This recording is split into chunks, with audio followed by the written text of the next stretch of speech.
It's been 1 year since I started this YouTube channel, and in that time we've grown to over 1,400 subscribers, over 100,000 views, and over $150 from ad revenue. It's been a great experience, and if you've watched my videos, commented, or otherwise supported me this last year, thank you so much. This video is a list of things I've learned about YouTube, particularly LEGO YouTube, that I wish I knew going in. And hopefully if you're considering starting a LEGO YouTube channel, these things will be helpful to you as well. Number 1, the barrier to entry is very low.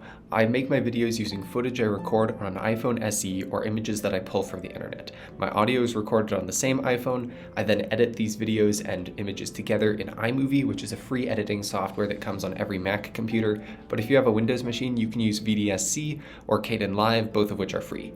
And for thumbnails, I put those together in Microsoft PowerPoint. If you have a laptop and a phone, then you can do YouTube. Number 2. LEGO YouTube needs to be a hobby, not a business. Sure, there are some highly successful creators out there who manage to do it full time, but the chances of you or I doing that are extremely low. This is something I really believe you need to do for fun. And when you're doing it for fun, you're free to make the best content. Whenever I've viewed this channel as a business, it's made me unhappy, frustrated at my lack of progress, envious of my competition, and led to worse videos. Prioritizing fun is crucial to long-term success. And financially speaking, you probably won't make much money from YouTube. You have to be okay with that going into it. Number 3, make the kind of videos you would like to watch. Especially with something like LEGO, you're probably already a fan. This is a huge advantage over other sectors of YouTube where creators actually have to work to put themselves in the shoes of their audience. You don't have to do that for LEGO videos. You already are the audience. Make the video that you want to see. Number 4, don't worry about missing uploads. It won't hurt you in the long run. I took a break from YouTube over the summer and again over Christmas break, and it didn't hurt my channel growth really at all. Sure, I did miss out on the summer views, and who knows where I would be today if I'd stuck with it, but when I uploaded my next video after the long break, it did not do noticeably worse. I picked up basically right where I'd left off. Life gets in the way sometimes, and if you're prioritizing YouTube constantly, you're probably sacrificing other, more important things. Thankfully, your progress won't be destroyed if you step away for a bit. Number 5, content is value. When you watch a video, you are exchanging your time for the information or spectacle in that video. If your videos are not delivering value, the viewer will very quickly lose interest. And if the viewer isn't convinced from your title and thumbnail that the video contains value, they won't click it in the first place. When you're editing, be sure that every part of the video is delivering value to the viewer and respect your viewer's time. Ultimately, views are transactions, and you want your video to be a good deal. This discussion of value leads into number 6, ideas are more valuable than spectacle. Anyone can spend hundreds of dollars to buy a LEGO set and build it and ramble about it. That's spectacle, and it's so easy to make that kind of video that hundreds of LEGO reviewer channels are doing it. It's not something that any single channel is likely to be able to compete in, especially since there are much larger channels who've been doing the same thing for years. Instead, make videos about your own ideas.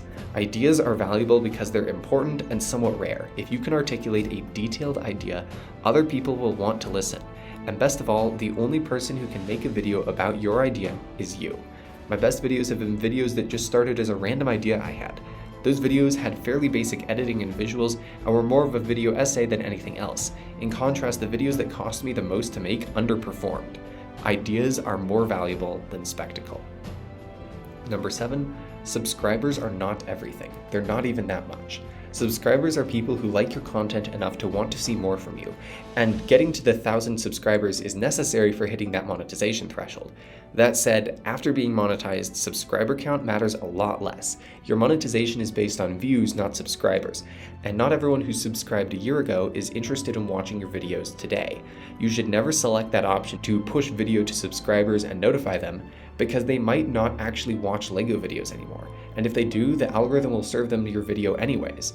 Make your video to appeal to as broad an audience within your niche as possible, especially new viewers.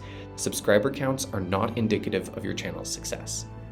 Number 8, watch other creators. You will learn new things all the time. For example, Goldfire is an amazing LEGO YouTuber who's absolutely skyrocketed in the last year.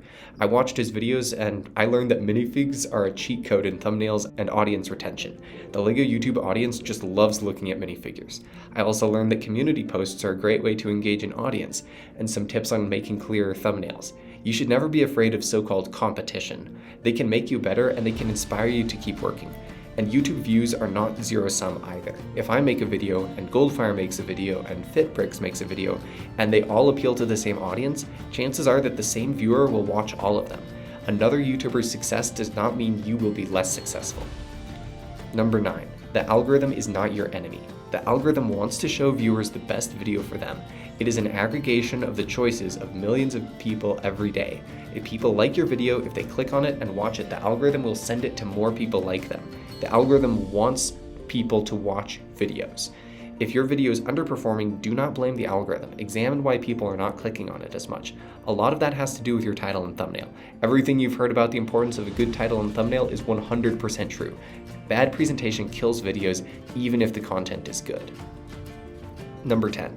You should probably know where you're going. Frankly, I haven't quite figured this one out. I'm in college and am pretty busy with a number of extracurriculars. I have no idea if I'll have time or motivation to do YouTube over the summer, these next school years, or even after I graduate. That uncertainty can really be a motivation killer. If you have the time, space, and freedom in your life to do this, I would highly recommend it. But if you don't, be honest with yourself about that. Don't fantasize about a future you couldn't reach even if you tried. That's not to say you shouldn't try on certain things, but you shouldn't invest in unrealistic things. LEGO YouTube is unlikely to be a career. For most of us, it will only ever be a hobby, and sometimes hobbies need to be put on hold in favor of life. If I ever disappear from the internet, that's probably what's happened to me. But if you have the space in your life to do this, I would say go all in. It's a ton of fun, you will learn a lot, and you'll have built something that hopefully you can be proud of. That's all from me, thanks for watching this far, and good luck in your endeavors.